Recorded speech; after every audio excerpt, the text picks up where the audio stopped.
Welcome to Pursuit of Passion. I'm Chef Jamie Bordonaro, here to share with you at home recipes, tips, and techniques to give you the tools to cook memorable meals for you and your loved ones.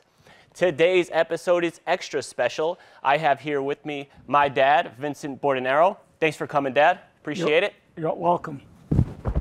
Thank you for the invite. So today's episode is really special. We're featuring my grandmother's classic Sicilian pizza. We're doing two styles. One is anchovies, red pepper flakes, extra virgin olive oil, and some garlic powder and oregano as well, with a little more olive oil over the top. The other one is a more traditional, that is tomato sauce, Parmesan cheese, and copious amounts of extra virgin olive oil.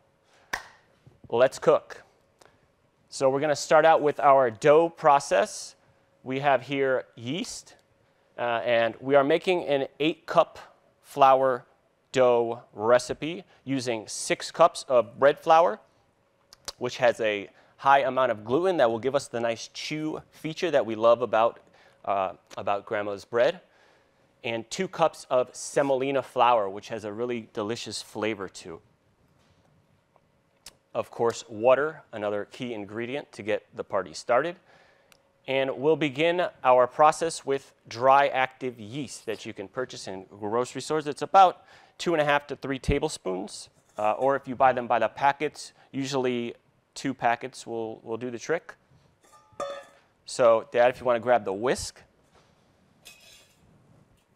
we're going to go ahead and get our yeast, a little bit of sugar. Now, the sugar is important because it actually feeds the yeast, and then the yeast will eventually produce carbon dioxide gas, which will help to leaven our bread. So we'll go ahead in with 1 tablespoon of granulated sugar.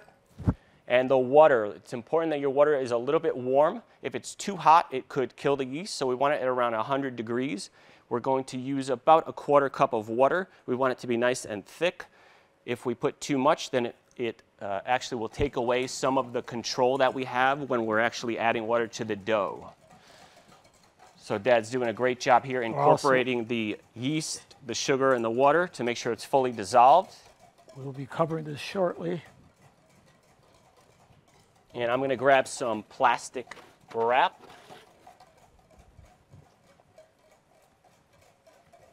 And you can already see the bubbles starting to form, which is all that carbon dioxide being created.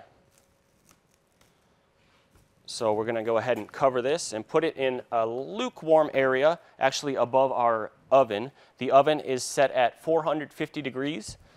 Depending on your oven strength, you can go a little lower, like 400, 425, but the 450 will usually provide a good deal of caramelization on the actual dough itself and cook it nice and thoroughly. So we'll let that rise for a bit.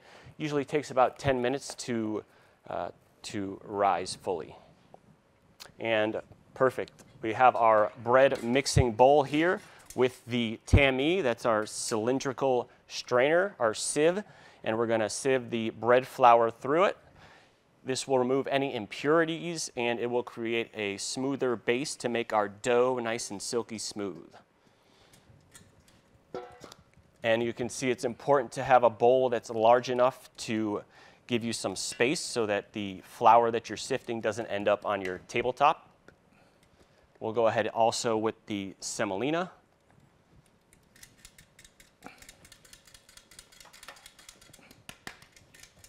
Beautiful technique with the tapping.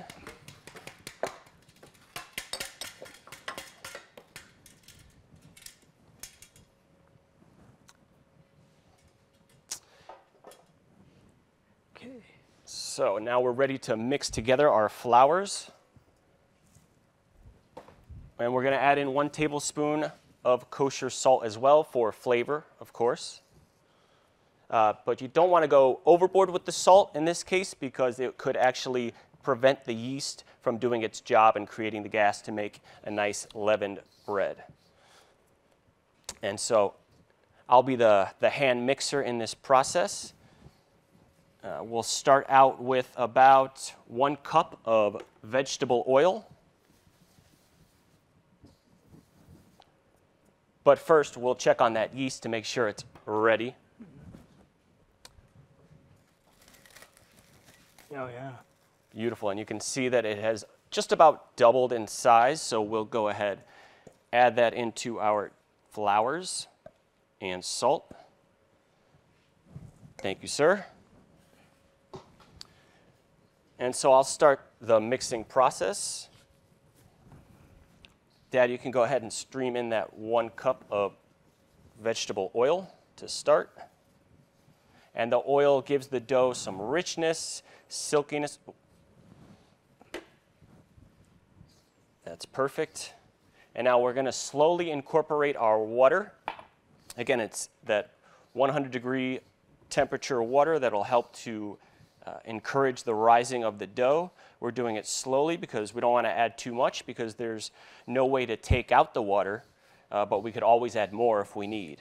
And I'm also going to use kind of a claw motion, if you will, mimicking the machine. Obviously, we're doing this by hand, which is not only fun and enjoyable, but I think it gives you more control over the finished product. Not to mention, I know not everybody has a KitchenAid mixer, so it's kind of nice to get your hands in there.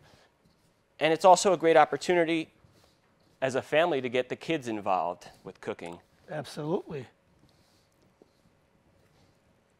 I know we have plenty of photos and photo albums of all of us in the kitchen together, especially a pizza project. So you can slowly start to feel that dough coming together. And we can go ahead and add in a splash more, maybe a half a cup.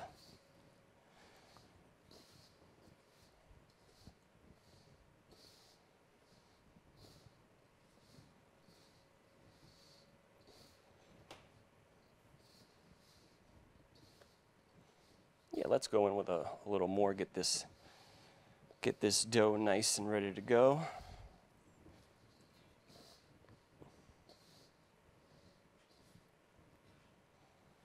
And if it sticks to your hands, which it's likely to do from the start, just simply scrape it right off and get in there. Now we can go with both hands once we have something that more resembles a dough with the sufficient amount of water in there. I'd say another half cup should do. Now, how much of that did we use up? About 2 cups? 2 cups. All right. We're getting there. So again, that's another important thing with recipes is that all ingredients are a variable, and there's also the variable of humidity and climate control. Room temperature. Yep. I think we could use another splash. That should be perfect. And now, instead of simply just incorporating the water into the dough, I'm actually taking the dough that's just about formed and going to start to really knead it. And this will develop that gluten that's in the flour that we're using, which will help give us a nice chew to our finished bread. And I'm just going in a circular motion, kind of folding it back and forth. Maybe a tiny splash of water will do. Perfect. Thank you. Mm-hmm. Shaping up. Mm-hmm.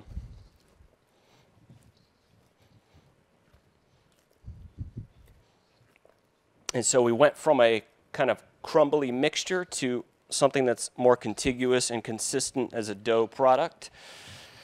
I think we have the perfect amount of water.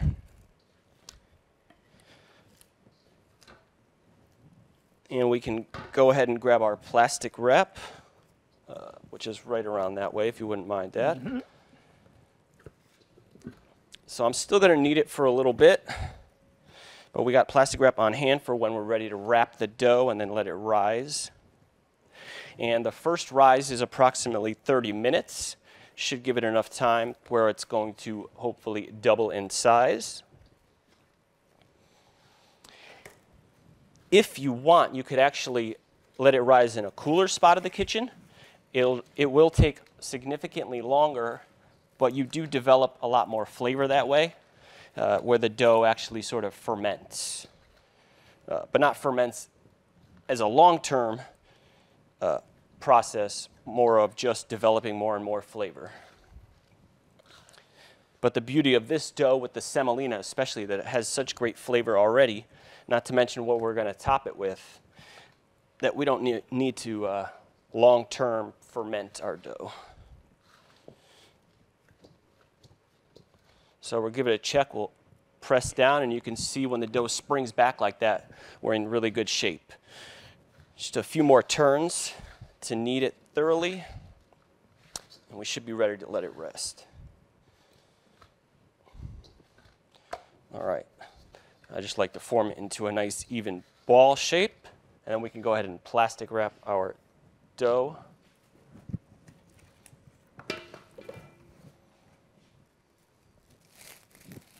Is it cut it right here? Yep. Let me hold it. Go ahead. Sure.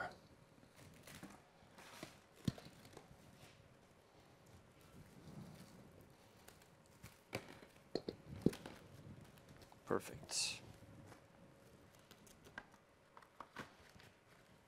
Once we have it fully surrounded, we'll go ahead and release, and we'll put that above our oven again for a half an hour to rise up. Now, in a minute, we'll begin forming the dough once it has risen. Our next process, we have extra flour just in case we need it. Like I said, all ingredients are variable, so we know that we may need more of it. Now, we're both going to be making pizzas side by side. My dad's doing the traditional tomato parmesan. I'm going to be doing the original grandma special, the anchovy parmesan, red pepper flakes, olive oil. Beautiful Parmigiano Reggiano that we'll both be using. Put that in the center. Also oregano, garlic powder. Again, we'll both be sharing those ingredients. Red pepper flakes. Fresh anchovies, which are super delicious and savory, and copious amounts of extra virgin olive oil for the both of us. All right, so now we have our dough that's risen and doubled in size. I'm going to gently press it down just to release any excess gas, and then we can go ahead and use our dough cutter and divide it up.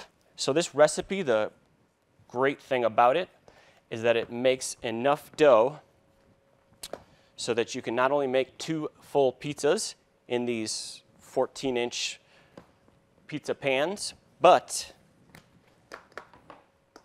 we're also going to have a little extra bread left over, extra dough left over to make some fresh bread and bread rolls.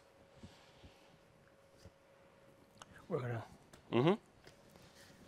And my dad right now is going to prepare our pans using a paper towel. Crisco. He's applying some Crisco, that's a vegetable shortening, which will help to give a golden brown color to the dough as it bakes, and of course prevent it from sticking. So we each have our own little breads. I think I'm going to take a little bit more. You want to do your best to start out with the right amount of dough that will fit perfectly into your pan. Very nice. Our pans are nicely prepared with the vegetable shortening. And we'll take some extra dough as well that we'll use to make some dinner rolls that my dad's become an expert at making, the beautiful dinner rolls, and fresh loaves of bread for us. So I like to use a rolling pin to get it started before we put it in our pan. My dad's got a more traditional approach. Stretch it out. There you go.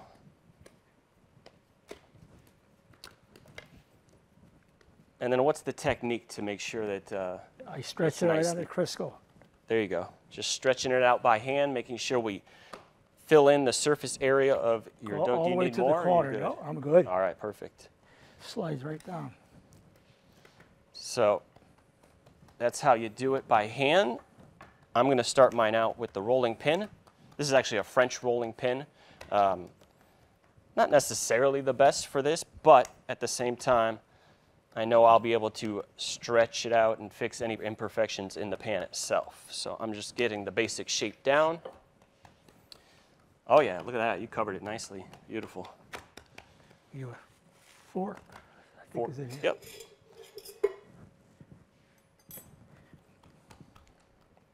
And so we're just stretching it out to the full surface area of the pan, which will allow for even caramelization while they're roasting. And my dad's going to go ahead and use a fork, making these imprints so that the dough doesn't over-rise or overproof.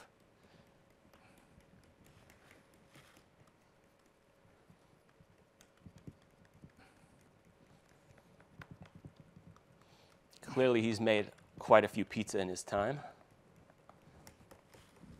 And you've even started doing them on the grill, isn't that right? Yep. Yes, I do. I do them on the grill with a pizza stone, Nice. which also comes good.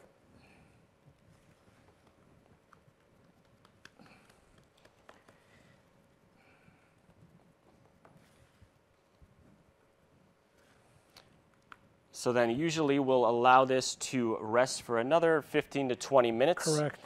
Now, do we usually add the olive oil and then do that, or wait to add the olive oil? What do you think? What's the best route? Usually I put the seasoning on, Seasonings? All right. or you correct olive oil.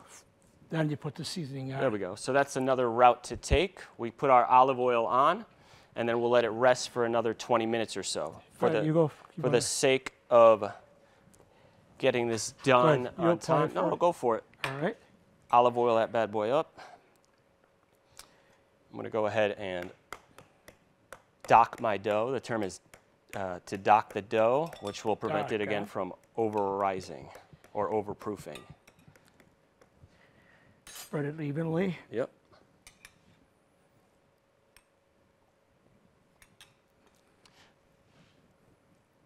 And that's another really important aspect of Sicilian cuisine, especially this beautiful extra virgin olive oil.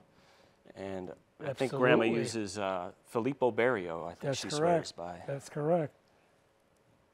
Extra virgin oil. Yep. And to make her traditional tomato sauce, which my dad will be applying to his pizza, what's the brand of tomatoes? It's Tortoroso. Cento Centos too. That's Cento. another one. Tortoroso too. and Tutoroso. Yeah, Yep. really great. And back when they lived in New Britain, they always had a garden outside full of tomatoes that my Fresh, grandfather yeah. used to harvest, and they'd make tons of sauce. Yep. All right. I got one here, Jake. Yep. So we're going to go ahead and make our pies. My dad has the tomato parmesan, your tomato sauce, which we preheated slightly. We don't want it too hot that it'll start to cook the dough, but putting cold sauce on could kind of prevent the right raising process. Then we'll throw the seasoning on top. I'm going to go ahead and start my anchovy pizza with a little red chili flake. Usually 1 ladle should be enough of sauce. Spread it evenly. Beautiful. And then I'm going with some garlic powder.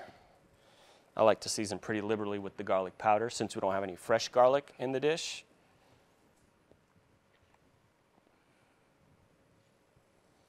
And then I'll throw on some oregano. And it's, I'll use a little dish more here. there you go. And of course, different size ladles will lead to different adjustments in your recipes. Okay. Next, I'm going to put some oregano. Now here's a key feature to the anchovy pizza is making sure that when we put them in, they get pressed down pretty far, not so that you split the dough, but to make sure that they're fully incorporated and baked properly. Put some cheese in there. Beautiful. You could put more cheese if you like after we take it out of the oven. That's true. That's a good point. So with the anchovies, I'm just breaking them with my hand into little pieces. And as I said, it's important to kind of press them down really thoroughly. They won't burn in the oven this way, but it also actually bakes it into the bread to really enhance the anchovy flavor, that savory umami flavor, which is really great. I promise you that when you try anchovies in this format, you will love it. Delicious. If you like Yep. Caesar dressing, for instance, you know anchovies are a main flavoring, and I promise you this will be the next step in your anchovy appreciation. You're looking good over there.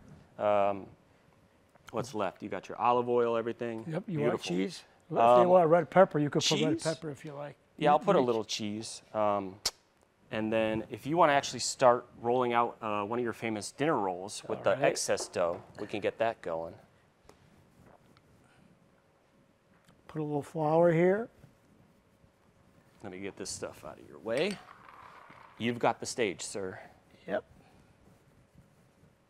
Put too much flour will slide. Just keep rolling it. You could do 12 inches, 18 inches.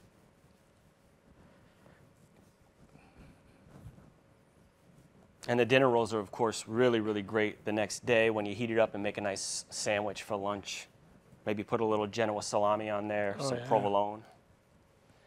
This is about almost 24.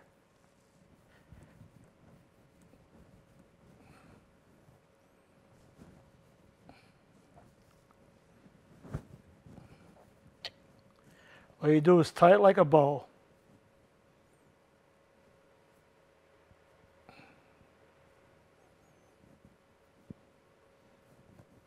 Kind of like making a pretzel. That's what it is. And there's one. Beautiful. Actually, you know what? You're so skilled at doing that, I'm giving you my dough to do. All right.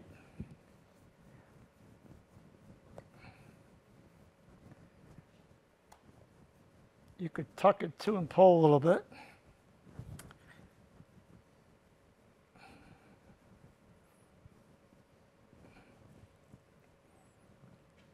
Tie it again.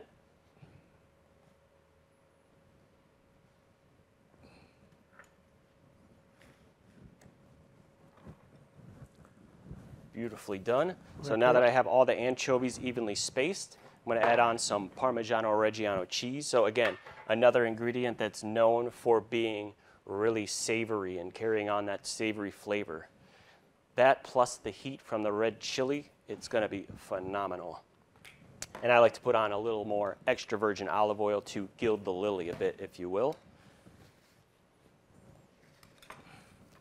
And then you can go ahead and actually let those rise for another 12 to 15 minutes for added flavor and to make sure that when we put it in the oven, it gives us that nice oven spring effect, which will help to leaven it and create a nice, chewy, delicious pizza pie.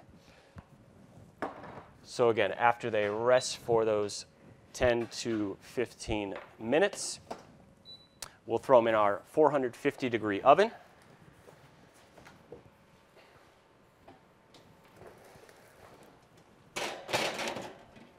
And it will usually take about 25 to 30, maybe 35 minutes, depending again on your oven strength. Again, all these things that are variables, try not to become overwhelmed. You know, cooking should be a stress reliever. So you don't want to get stressed about a recipe that may cause you to have to adapt a little bit. It's all right. I'm going to add a little extra virgin olive oil to help with the browning of these beautiful rolls. And we can pop those into the oven. Thank you, sir.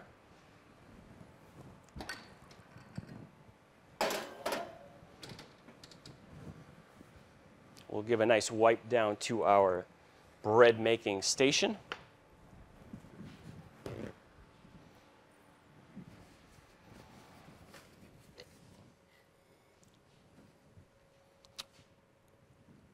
And Dad, if you want to go ahead and present our finished pizza pies, right? Keep them in the box. Yeah, put them with the box, right? Yep. So my mom's a pretty crafty, brilliantly crafty person, and she got these pizza boxes for us. So you can see the finished products, the anchovy pizza, our beautiful tomato and Parmesan oregano pie, and I went ahead and made a little braided loaf as well alongside my dad's famous dinner rolls. I like to put on a little more extra virgin olive oil on all the pies.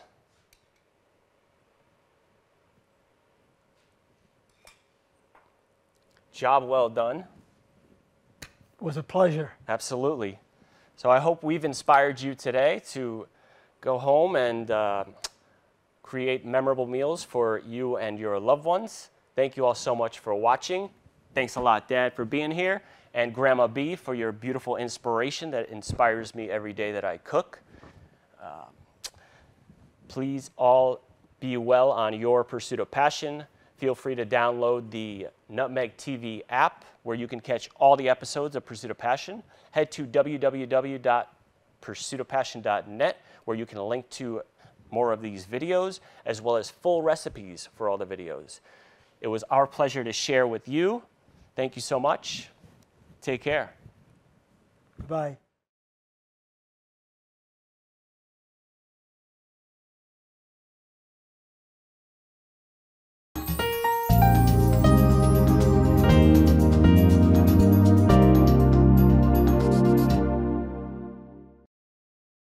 Nick Augustino right here at the East Side Restaurant. We always have the complete full dinner menu. Knockwurst, bratwurst, sauerbraten, potato pancakes, red cabbage, rice pudding, cream pies, all the desserts that Germany had to offer. I always do something different. Yes, I do. I brought seafood to the beer garden at the East Side Restaurant. East Side Restaurant, your German destination restaurant in Connecticut. Tiki-taka, hoy, hoy, hoy!